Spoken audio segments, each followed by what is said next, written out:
La clase de hoy prácticamente es solamente para terminar de explicarles la guía de estudio que se les envió el día lunes, que yo les envié el día lunes. Y para ver si para poder comentar o complementar lo de los biomas.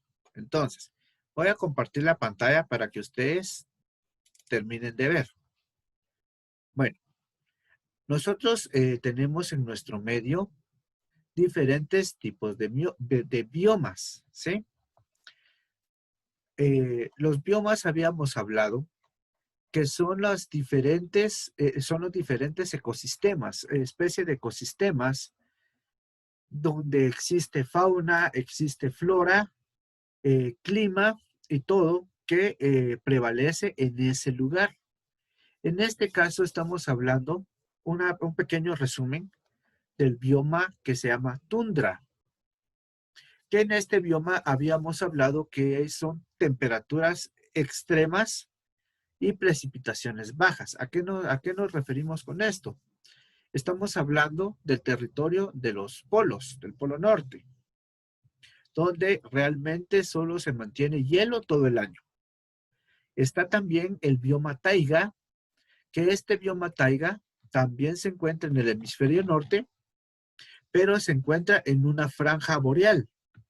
En esta franja boreal prácticamente estamos hablando de parte de Groenlandia, parte de Canadá, parte de Noruega, parte de toda la parte de hasta arriba. Es una franja que se encuentra en el norte, no en la mera cúspide del polo, sino la franja que continúa.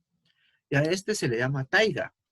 Ahora, este se diferencia porque, aparte de que predomina el clima frío, hay pequeños veranos. Cuando digo pequeños veranos, no estoy diciendo de que se descongela todo y que ya hay calorcito. No, no me refiero a eso. Sino que en estos pequeños veranos cesa el extremo frío, sigue habiendo frío, solo que ya no es tanto el frío y se llega a descubrir un poco la tierra. Si se llega a descubrir la tierra, quiere decir de que en esta tierra se pueden realizar siembras. ¿Dónde podríamos ver esto? En Noruega. Y en Noruega, si existiera frío todo el tiempo y no hubiera tierra, ¿cómo viviría la gente en estos lugares? Y nosotros sabemos que en Noruega o en Dinamarca existen poblaciones que han sabido sobrevivir a este tipo de clima.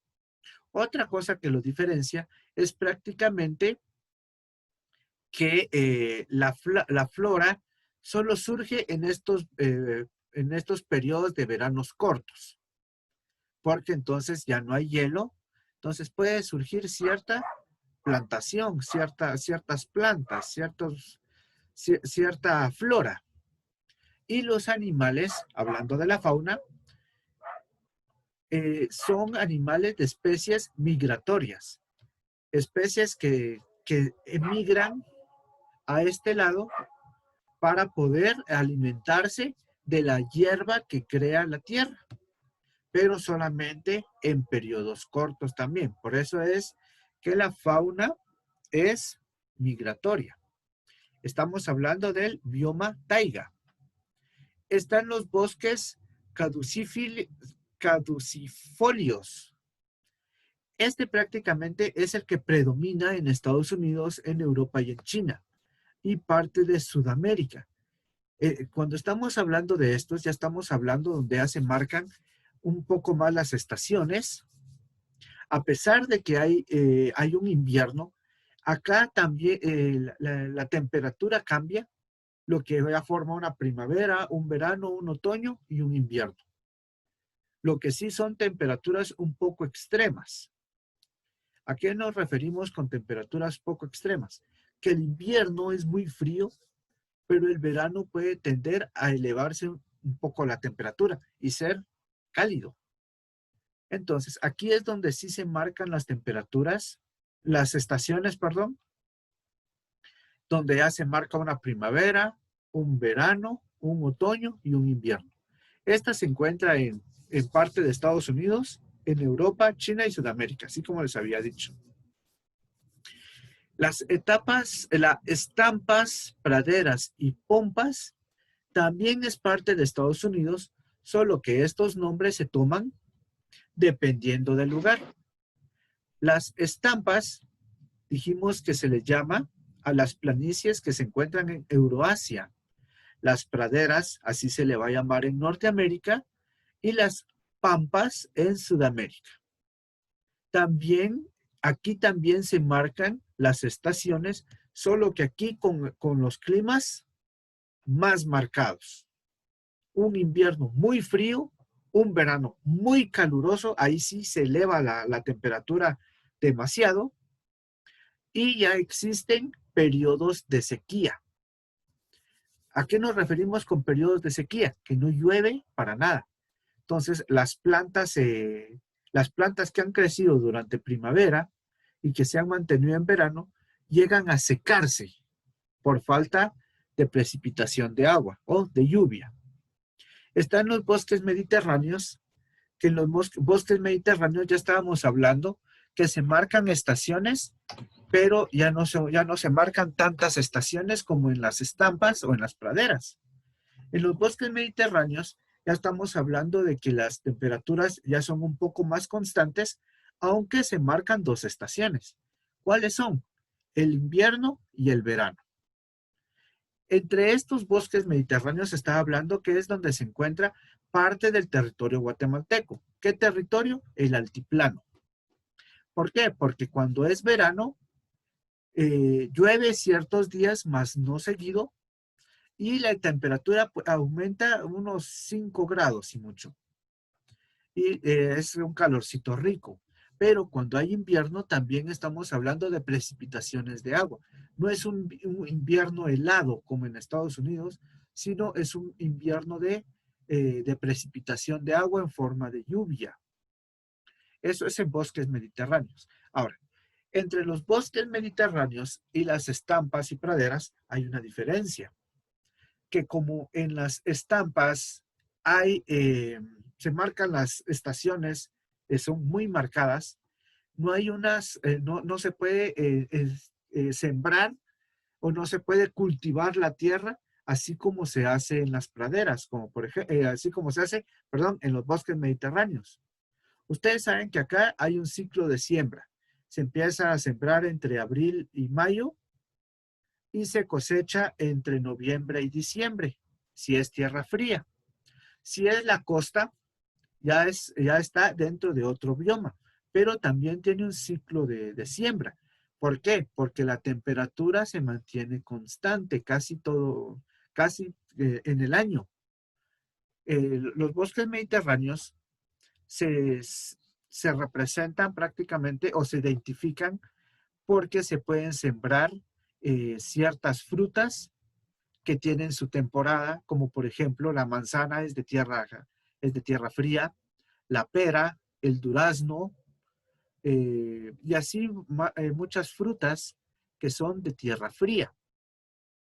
Si nos cambiamos de bioma y nos pasamos a la selva tropical, aquí en selva tropical ya estamos hablando de las Amazonas, de África, de Indonesia, donde el clima es cálido y húmedo. Ahora, ¿por qué es cálido y húmedo? Húmedo porque, porque como existe precipitación casi todo el año, precipitación me refiero a la lluvia, llueve casi todo el año, entonces el ambiente se mantiene húmedo. Yo he tenido amigos de Colombia, por ejemplo, ustedes saben que Colombia está muy cerca del Ecuador, y ellos dicen que todos los días amanece una llovizna, amanece lloviendo todos los días. Entonces es así como que se mantiene húmeda la tierra, por eso se le llama tropical o húmedo tropical. Entre estas, en este bioma es donde nosotros podemos encontrar gran cantidad de flora y gran cantidad de fauna. Hablando en el territorio seco. Toda esta fauna podemos encontrar una gran cantidad de reptiles, una gran cantidad de roedores y de las diferentes familias de especies que existen. Otro bioma es el desierto. En el desierto nosotros lo podemos encontrar en casi todo el mundo: Norteamérica, Sudamérica, África, Asia, Australia. ¿Qué pasa con estos desiertos? Pueden ser desiertos fríos o desiertos muy cálidos. Hablando de estos desiertos, eh, nosotros ahí miramos que no existe precipitación, o sea, no llueve. Si no llueve, la tierra se mantiene árida, se mantiene muy seca. Y esto lo que hace es de que la tierra se erosione y que pierda nutrientes, por lo que no va a haber gran cantidad de vegetación. La flora va a ser muy poca. Igual que la fauna, o sea, los animales, van a ser muy escasos y las especies que se van a mantener van a ser especies de sobrevivencia extrema. Y de esto les hablaba de ciertas serpientes que pueden comer una vez al año solamente. Les basta con una sola comida al año para poder sobrevivir. Entonces ya estamos hablando de condiciones extremas. Y el último bioma era el bioma acuático, hablando de los ríos, los lagos y los mares. Este bioma es el que predomina en todo el mundo, porque si ustedes saben, el bioma acuático o el agua está formada, bueno, la Tierra está formada por 2/3 partes de agua.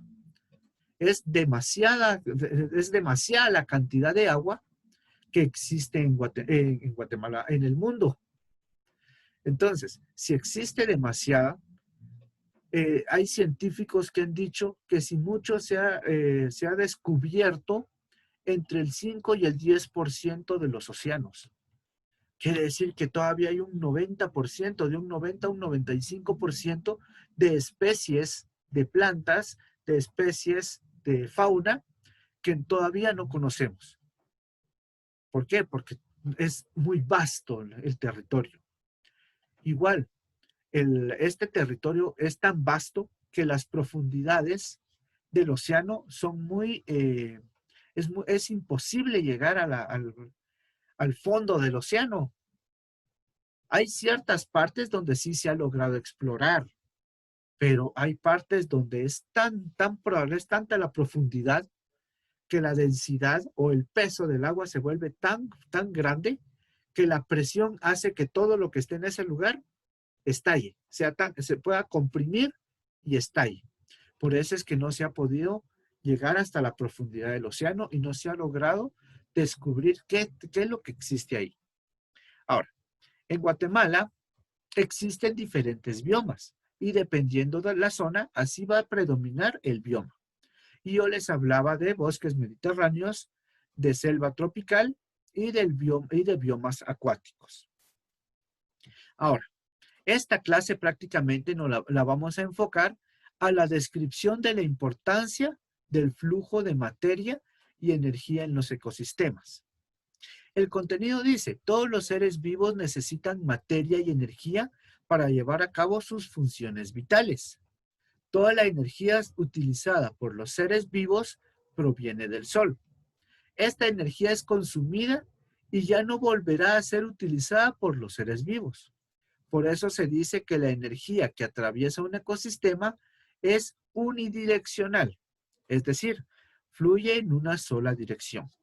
Ahora, según la imagen que nosotros vemos, este solamente es un ejemplo donde podemos ver una cadena trópica. Acá, una cadena trópica. Podemos ver cómo la energía del sol nutre las plantas por medio de fotosíntesis, cosas que nosotros ya hemos estudiado. Las plantas no solamente necesitan de energía solar, sino también necesitan de los nutrientes que están en la tierra. Entonces, las plantas necesitan energía, hablando de los rayos del sol, pero también necesitan cierta cantidad de materia que han absorbido por medio de la raíz en la tierra. Entonces, muchas personas tienen un concepto erróneo sobre la respiración de las plantas.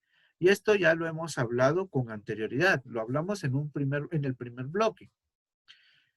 Las personas dicen que las plantas respiran por las hojas y eso no es cierto. Las plantas no respiran por las hojas. Absorben dióxido de carbono, pero no quiere decir que las plantas respiren dióxido de carbono. Las plantas lo que hacen es absorber el dióxido de carbono, filtrar el dióxido de carbono y dejar y liberar oxígeno. ¿A qué se refiere esto? Que las plantas necesitan cierto nivel de carbono para su funcionamiento óptimo. Recordemos que nosotros somos, no solamente nosotros los humanos, sino todos los seres vivos están constituidos a una base de carbono e hidrógeno. Entonces, si las plantas están absorbiendo carbono es porque eso es lo que necesita su funcionamiento. Aparte de eso, ese carbono es transformado por medio del proceso de fotosíntesis, creando así la glucosa que alimenta y forma la energía en la planta. ¿Energía para qué? Para que la planta se desarrolle, crezca y pueda formar todos los diferentes tejidos que también ya hemos estudiado en el primer bloque. Eso es referente a las plantas. Estamos viendo cómo el flujo de energía y el flujo de materia es necesario para que las plantas crezcan. Ahora, las plantas van a ser parte de un grupo de productores.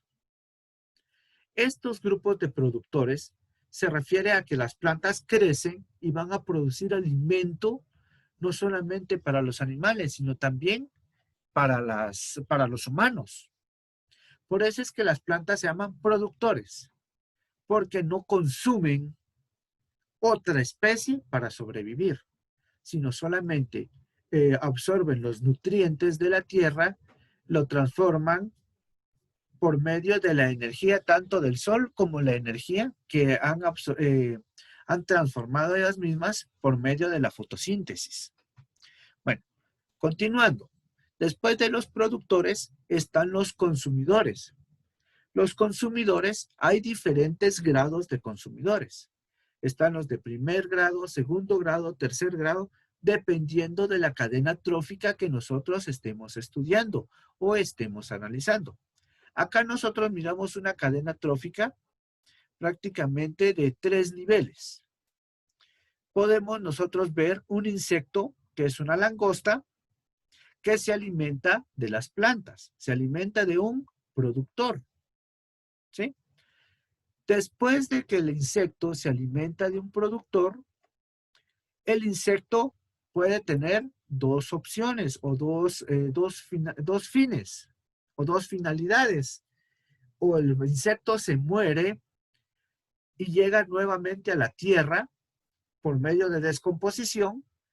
El insecto se convierte en nutrientes, en organismos, pequeños organismos que comienzan a nutrir nuevamente a las plantas. O puede ser parte de la cadena trófica donde otro animal u otro ser vivo lo devore o se lo consuma. En este caso estamos hablando de un reptil, según esta cadena trófica. No solamente existe esta, sino hay una gran cantidad de cadenas tróficas. Entonces, o el insecto se muere y regresa a la tierra, o el insecto es devorado por otro nivel de consumidores, que sería un nivel superior de consumidores. Ahora, este otro consumidor también tiene dos finalidades. O que se muera y pase nuevamente a la tierra, así como en el insecto, brindando todos sus nutrientes por medio de descomposición a la tierra para que las plantas vuelvan a absorber esos nutrientes. O ser parte de la cadena trófica y servir como alimento a otro depredador o a otro consumidor. Si nosotros vamos viendo esto, nosotros estamos viendo que los insectos prácticamente necesitan de materia. En este caso estamos hablando de su comida, que en este caso son las plantas, para poder formar energía. Ahora, ¿de dónde sale la energía que los insectos consumen? Prácticamente de la energía que las plantas ya han modificado por medio de la glucosa y han almacenado eh, dentro de sus tallos.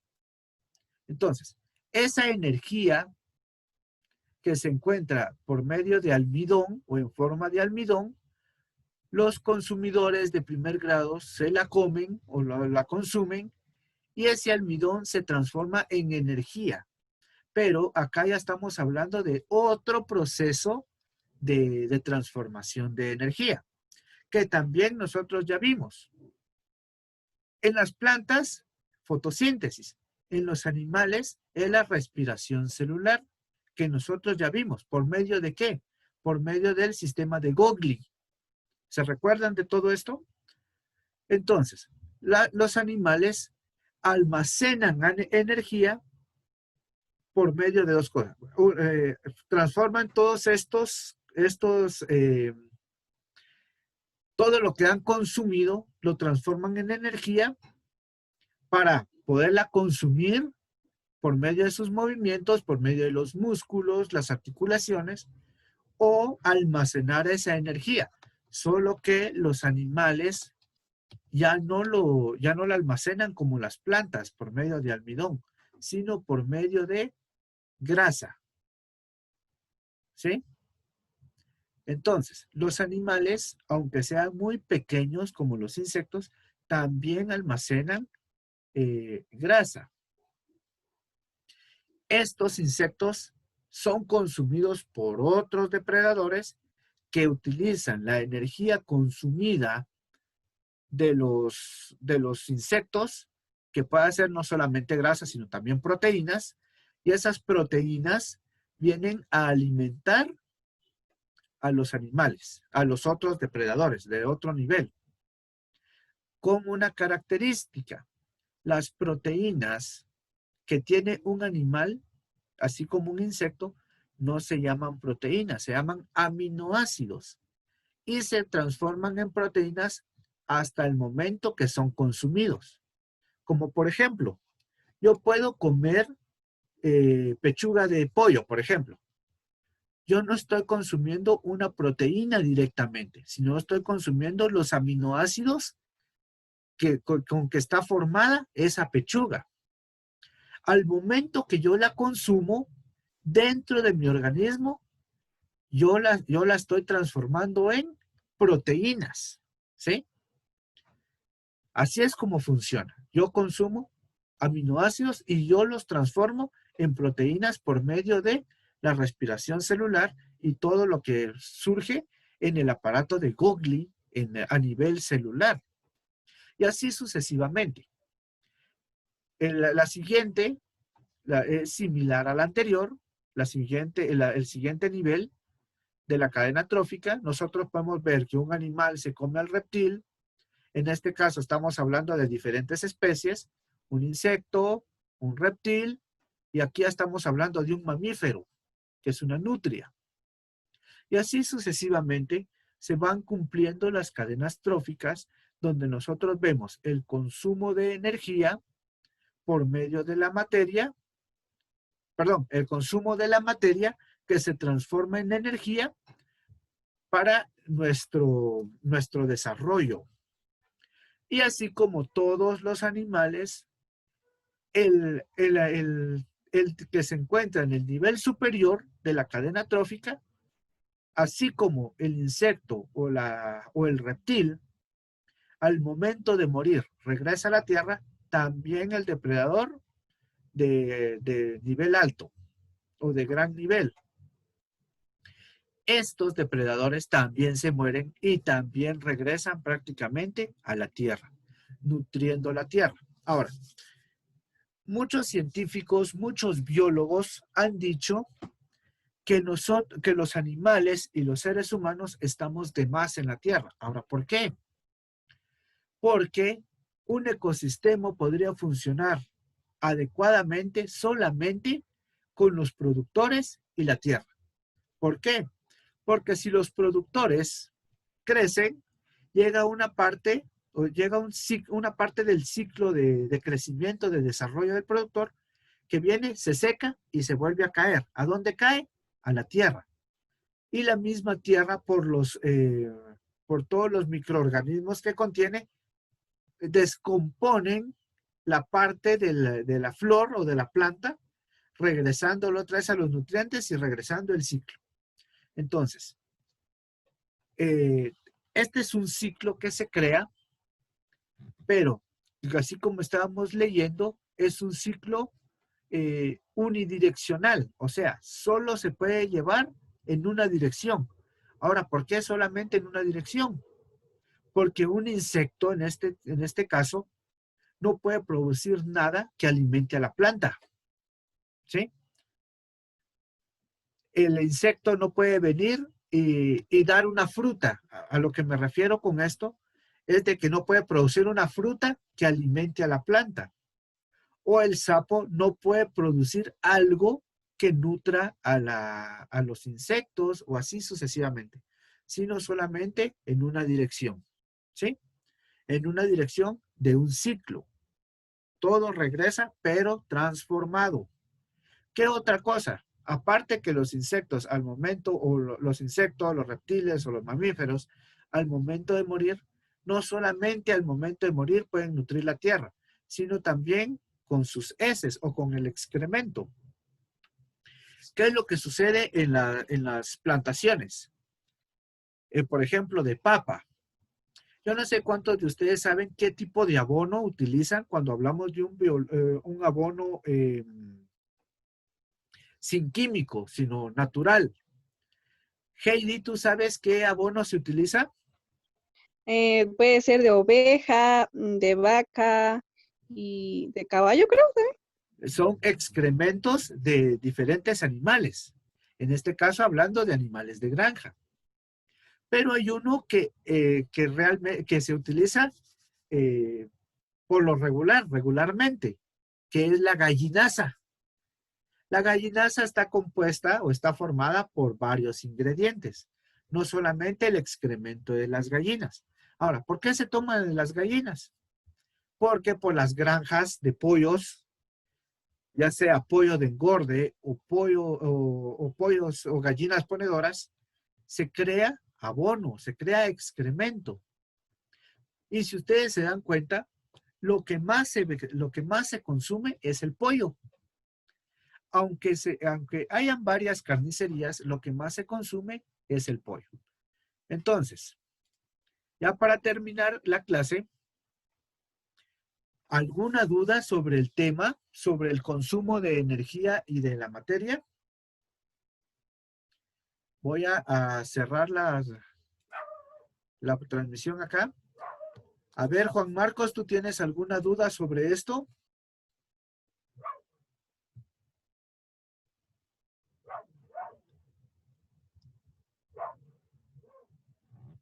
Juan Marcos, ¿se comprendió lo que les expliqué ahorita sobre las cadenas tróficas y el consumo de energía y materia?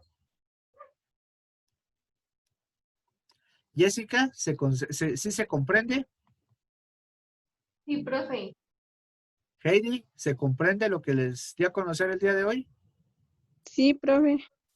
Bueno, si no hay ninguna duda sobre el tema, vamos a dejar la clase hasta ahí. Y Buenas tardes, profe. recuerden, No, solo no. ¿cómo? Bueno, vamos a dejar la clase hasta ahí y pilas para la otra semana. Profe, Prácticamente con la una tarea, pregunta. recuérdense, no todos me han entregado la tarea y espero que me la puedan mandar el resto del día. Así que chicos, Profe, ¿sí? una pregunta. ¿Ya con eso termina la tercera o no? Con este tema estaríamos terminando la tercera unidad.